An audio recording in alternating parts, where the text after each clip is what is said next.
In this video, we will learn how to restore closed tab in Google Chrome. So let's start. Open your Google Chrome and click on the three dot menu in the upper right corner.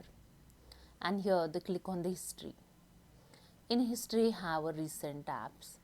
6 tab is a recent, so I just keep cursor on 6 tabs. You can see here the option is showing restore window. So I just click on it to restore all tab. Okay.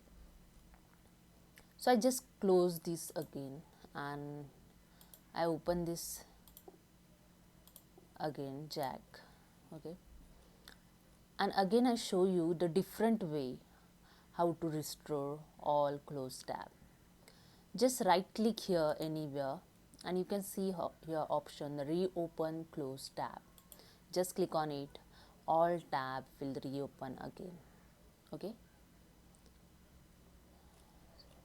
So this is a way you can restore your closed tab in Google Chrome.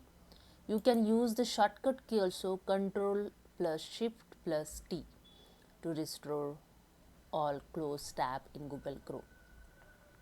So hope you understand. If you like this video, please subscribe my channel. Thank you so much.